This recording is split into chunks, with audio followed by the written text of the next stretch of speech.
Hi friends, అందరికీ నమస్తే అండి. Welcome to my channel. ఈ వీడియోలో నేను మీకు మార్చి నెలలో అమలు కాబోతున్నటువంటి ప్రభుత్వ పథకాల యొక్క వివరాలు చాలా క్లియర్గా అయితే చెప్తాను. సో చాలామంది కూడా మార్చి నెలలో అయితే కొత్త పెన్షన్లు వస్తాయా, కొత్త రేషన్ కార్డులు వస్తాయని చెప్పి ఎక్కువ మంది అయితే అడుగుతున్నారు. సో వారందరికీ కూడా సమాధానంగా ఈ వీడియోలో క్లారిటీ ఇన్ఫర్మేషన్ అనేది ఉంటుంది. సో మీరు వీడియోని చూస్తున్న ప్రతి ఒక్కరూ కూడా ఈ ఇన్ఫర్మేషన్ మీకు నచ్చినట్లయితే తప్పకుండా లైక్ చేసి వెళ్ళండి ఫ్రెండ్స్. అలానే మన ఛానల్ సబ్స్క్రైబ్ చేసుకోండి. మా టెలిగ్రామ్ ఛానల్లో ఫస్ట్ జాయిన్ అవ్వండి. లేటెస్ట్గా వచ్చేటువంటి అప్డేట్స్ అన్నింటినీ కూడా నేను మీకు ముందుగా అక్కడ పోస్ట్ చేయడం జరుగుతుందన్నమాట. సో టెలిగ్రామ్ ఛానల్ యొక్క లింక్ అనేది డిస్క్రిప్షన్లో అవైలబుల్లో ఉంది. సో ఒకసారి మా యొక్క టెలిగ్రామ్ ఛానల్ని విజిట్ చేయండి. మీకు ఖచ్చితంగా అందులో ఉన్నటువంటి ఇన్ఫర్మేషన్ వస్తే జాయిన్ అవ్వండి, ఓకేనా. సో ఇక టాపిక్లో కనుక వచ్చినట్లయితే మార్చి నెలలో అమలు కాబోతున్నటువంటి ఏపీ ప్రభుత్వ పథకాలు గురించి ఇప్పుడు 1 by 1గా తెలుసుకుందాము. మార్చ్ ఫస్ట్ వీక్ 1వ తేదీ నుంచి అయితే పింఛన్ల పంపిణీ అనేది జరుగుతుంది. ఎన్టీఆర్ భరోసా పెన్షన్ల పథకము.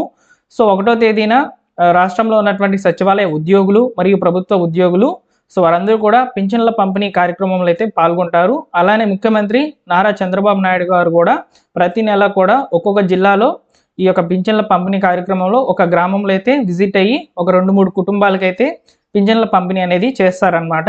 సో ఈ నెలలో కూడా అంటే మార్చి నెలలో కూడా ఒక గ్రామాన్ని అయితే సెలెక్ట్ చేస్తారనమాట.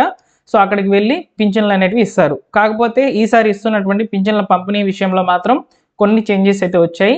అవి పెద్ద చేంజెస్ అయితే ఏం కాదు, చిన్నవే.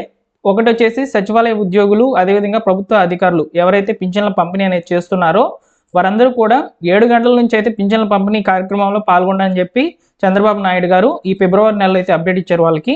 సో వాళ్ళు తెల్లవారుజామునే వారి యొక్క ఇంట్ల నుంచి బయలుదేరి సో పింఛన్ల పంపిణీ 6 గంటల నుంచి అయితే మొదలు పెట్టేవాళ్ళు అనమాట. సో గతంలో సో అంటే ఒక రోజుల్లోనే 90% మొత్తం కూడా రాష్ట్ర వ్యాప్తంగా ఉన్నటువంటి అన్ని జిల్లాల్లో ఒకే ఒక రోజుల్లో పూర్తి చేయాలనే ఉద్దేశంతో వాళ్ళు తెల్లవారుజామునే వచ్చి చేరుకొని పింఛన్లు పంపిణీ అయితే చేసేవారు అనమాట. సో అటువంటి వారందరికీ కూడా సో ప్రభుత్వం నుంచి ఉపశమనం కలిగించే విధంగా 7 గంటల నుంచి అయితే పింఛన్ల పంపిణీ అయితే చేసుకోండి అని చెప్పి చంద్రబాబు నాయుడు గారు అయితే చెప్పారు.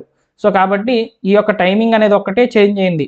సో రిమైనింగ్ యాస్టీస్గా పెన్షన్లు ఎవరికైతే వస్తున్నాయో వారందరికీ కూడా పెన్షన్స్ అనేవి రావడం జరుగుతుంది. అలానే పెన్షన్ లబ్ధిదారులు కూడా చాలామంది ఇప్పుడు ప్రజెంట్ వెరిఫికేషన్ జరుగుతుంది కదా, ఈ వెరిఫికేషన్ సమయంలో సో మాకు పెన్షన్ అనేది వస్తుందా లేదా, మాకు వెరిఫికేషన్ అయితే చేశారండి, సో మాకు పెన్షన్ అనేది వస్తుందా లేదా అని చెప్పి అడుగుతున్నారు. అటువంటి వారందరికీ కూడా ఎలాంటి ఇబ్బందులు లేకుండా పెన్షన్ అనేది వస్తుంది. ఒకవేళ పెన్షన్ రాకపోతే మీది బోగస్ పెన్షన్గా గుర్తించినట్లు అర్థం. సో ఆ యొక్క బోగస్ పెన్షన్లుగా గుర్తించిన వాటిని కూడా వెంటనే ప్రభుత్వం ఎలాంటి పరిస్థితుల్లో తొలగించేది లేదని కూడా చెప్తుందన్నమాట. వాటికి మళ్ళీ కూడా రీవెరిఫికేషన్ చేసి మరొకసారి ఆ యొక్క లబ్ధిదారులకు అవకాశం అయితే ఇస్తుంది. సో వారందరూ కూడా కరెక్ట్ డాక్యుమెంట్స్ అన్ని కూడా ఎంపీడీఓ ఆఫీస్లో సబ్మిట్ చేసినట్లయితే వాళ్ళకి పెన్షన్ అనేది నెక్స్ట్ మంత్లో యాడ్ అయిపోతుంది అనమాట. సో ఇక్కడ వరకు పెన్షన్ల పథకం అనేది మొదటి వారంలో అయితే జరుగుతుందన్నమాట మార్చి నెలలో. నెక్స్ట్ వచ్చేసి రేషన్ పంపిణీ జరుగుతుందండి. ఈ రేషన్ పంపిణీలో కూడా సో యాస్టీస్గా ఈ ఫిబ్రవరి నెలలో ఏమైతే ఇచ్చారో అవే ఇస్తారనమాట. ఎలాంటి చేంజెస్ అయితే లేవు. కాకపోతే కొన్ని ఏరియాలో మాత్రము జొన్నలు అనేటివి ఇవ్వబోతున్నారనమాట. సో జొన్నలు అనేటివి కొన్ని ఏరియాల్లో పంపిణీ అయితే చేయబోతున్నారు, కొన్ని ఏరియాల్లో కందిపప్పును అయితే పంపిణీ చేయబోతున్నారనమాట. సో ఇక్కడ వరకు ఈ 2 పథకాలు ప్రతి నెల కూడా మనం చూస్తాము. ఇవి కాకుండా కొత్తగా ఏమైనా ఉండబోతున్నాయా అంటే రేషన్ కార్డులు. సో రేషన్ కార్డులకు సంబంధించి నాదెండ్ల మనోహర్ గారు కూడా చెప్పారండి.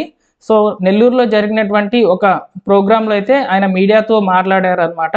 సో మార్చి నెలలో కొత్త రేషన్ కార్డులకు అవకాశం అయితే ఇస్తాము. సో లబ్ధిదారులందరూ కూడా సచివాలయం ద్వారా మరియు మీ సేవా కేంద్రాల ద్వారా అయితే కొత్త రేషన్ కార్డులకు దరఖాస్తు పెట్టుకోవచ్చు అని కూడా చెప్పడం జరిగిందనమాట ఈ సందర్భంగా. సో ఈ లెక్కను తీసుకున్నట్లయితే మనకు డిసెంబర్ నుంచి అయితే కొత్త రేషన్ కార్డుల గురించి వార్తలు అనేవి వస్తూనే ఉన్నాయి, మీడియా ద్వారా కూడా వస్తున్నాయి. సో అయితే ఇప్పుడు ప్రజెంట్ ఒక కొలిక్ అయితే వచ్చేసింది అనమాట రేషన్ కార్డుల విషయం అనేది. సో కాబట్టి మార్చ్ నెలాఖరులో లేదా మార్చ్ మధ్యవారంలో నుంచి కొత్త రేషన్ కార్డులకు అవకాశం అనేది రావచ్చు. ఎందుకంటే సో ప్రభుత్వ పథకాలన్నీ కూడా స్టార్ట్ అవ్వాలంటే first of all ration card అనేది చాలా ముఖ్యం. సో రేషన్ కార్డు ఉన్నటువంటి లబ్ధిదారులకు మాత్రమే ప్రభుత్వ పథకాలు అనేటివి అందుతాయి. సో కాబట్టి రేషన్ కార్డులు ఫస్ట్ ఇచ్చి తర్వాత ఒక్కొక్క పథకాన్ని సూపర్ 6లో అమలు కాబోతున్నటువంటి పథకాలన్నింటినీ కూడా సో అందరికీ కూడా అందించాలి. కాబట్టి ఈ రేషన్ కార్డులు ఫస్ట్ రిలీజ్ చేయాలని చెప్పి ప్రభుత్వం నిర్ణయించుకుంది. కాబట్టి సో మనకు మార్చ్ ఎండింగ్లో లేదా మార్చ్ మధ్యలో కానివ్వండి ఈ కొత్త రేషన్ కార్డులకు అప్లికేషన్స్ అనేవి తీసుకునేందుకు అవకాశం అయితే ఉండబోతుంది. సో ఇప్పుడు ఫైనల్గా వచ్చేసి ఉగాది కానుకగా అయితే ఆర్టీసీ బస్సుల్లో మహిళలకు ఉచిత బస్సు ప్రయాణాన్ని అయితే కల్పించబోతున్నారు. ఈ కొత్త పథకం మాత్రమే మార్చి నెలలో అమలు కాబోతుంది. వీటితో పాటు రేషన్ కార్డులు రాబోతున్నాయి అన్నమాట. ఇవి మాత్రమే మార్చి నెలలో అవకాశం ఉన్నటువంటి పథకాలు. రిమైనింగ్ చాలామంది కూడా అడుగుతున్నటువంటి ప్రశ్న, కొత్త రేషన్ కార్డులు కాకుండా కొత్త పింఛన్లు ఎప్పటి నుంచి అవకాశం అయితే ఉంటుందని చెప్పి అడుగుతున్నారనమాట. పింఛన్ల మీద ఏ వీడియో చేసినా ఫస్ట్ కామెంట్ ఇదే ఉంటుంది, కొత్త పెన్షన్లకు ఎప్పుడు అవకాశం అయితే ఉంటుందని చెప్పని అడుగుతున్నారు. కొత్త పింఛన్లకు అవకాశం ఫస్ట్ రేషన్ కార్డులకి అవకాశం ఇచ్చిన తర్వాతనే ఉండబోతుంది. ఈ లెక్కను చూసుకున్నట్లయితే కొత్త పింఛన్లను మనము జూన్ నెలలో ఎక్స్పెక్ట్ చేయవచ్చు, లేదా మే నెలలో ఎక్స్పెక్ట్ చేయవచ్చు. ఓకేనా? సో మే నెలలో కనుక ఈ కొత్త పెన్షన్లకు అవకాశం కనుక ఇచ్చినట్లయితే వాటికి సంబంధించిన అప్లికేషన్స్ అనేవి తీసుకున్నా కానీ గవర్నమెంట్ వాటిని వెరిఫికేషన్ చేయడం జరుగుతుంది. సో ఇప్పుడు ఫైనల్గా 6 స్టెప్ వెరిఫికేషన్ అనేది తీసేసామని చెప్పింది గవర్నమెంట్. ఒకవేళ 6 స్టెప్ వెరిఫికేషన్ కనుక తీసినట్లయితే ఈ పెన్షన్లకు సంబంధించి వెరిఫికేషన్ ఎలా చేస్తారు అనే దాని మీద కూడా ప్రభుత్వము సానుకూలంగా ఒక జీవో అనేది పాస్ చేయాలన్నమాట. ఆ జీవో అనేది పాస్ అయిన తర్వాతనే మనకు ఈ కొత్త పెన్షన్లకు సంబంధించి అప్డేట్ అనేది రావడం జరుగుతుంది. అప్పటి వరకు కొత్త పింఛన్లకు అవకాశం అయితే ఇవ్వదండి గవర్నమెంట్. ఇందులో ముఖ్యంగా అన్ని రకాల పింఛన్లు యాజ్ ఇట్ ఈస్గా కంటిన్యూ చేస్తుంది. కాకపోతే వృద్ధాప్య పెన్షన్లు ఏవైతే ఉన్నాయో 60 సంవత్సరాలు పూర్తయిన వాళ్ళకి మాత్రమే గత ప్రభుత్వము పెన్షన్స్ అనేటివి శాంక్షన్ చేసేదన్నమాట. వృద్ధాప్య పెన్షన్కి సంబంధించి ఇప్పుడు వచ్చినటువంటి కూటమి ప్రభుత్వం మాత్రము 50 సంవత్సరాలు పూర్తయినటువంటి వాళ్ళకి పెన్షన్ అయితే ఇస్తామని చెప్తున్నారనమాట. కేవలము ఎస్సీ, ఎస్టీ, బీసీ, మైనార్టీ కులాలకు సంబంధించిన వాళ్ళకి మాత్రమే ఈ 50 సంవత్సరాల పెన్షన్ అనేది పూర్తయినటువంటి వాళ్ళకి, అంటే 50 ఏళ్ళు నిండినటువంటి వాళ్ళకైతే ఇవ్వడం జరుగుతుంది.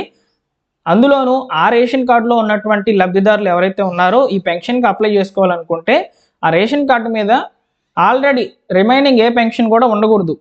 అంటే సామాజిక భద్రతా పెన్షన్లో ఏ పెన్షన్ ఉండకూడదు. కేవలం వికలాంగుల పెన్షన్ కనుక ఉన్నట్లయితే, ఇప్పుడు మీ ఇంట్లో 50 సంవత్సరాలు పూర్తయినటువంటి వాళ్ళు కనుక ఉన్నట్లయితే 2 రకాల పెన్షన్స్ అనేవి మీరు పొందవచ్చు.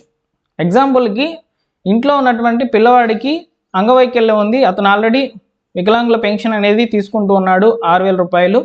ఇప్పుడు తాజాగా తండ్రికి లేదా ఆ ఇంట్లో ఉన్నటువంటి పెద్ద ఆయనకి 50 సంవత్సరాలు పూర్తయినాయి, అతను ఇప్పుడు ఈ యొక్క పెన్షన్కి అప్లై చేసుకోవచ్చు, వృద్ధాప్య పెన్షన్కి. సో ఈ విధంగా 2 పెన్షన్లు అనేవి పొందవచ్చు. సో వీటి మీద సపరేట్గా ఒక వీడియో అయితే చేస్తాను పెన్షన్ల మీద పూర్తి వివరాలతో.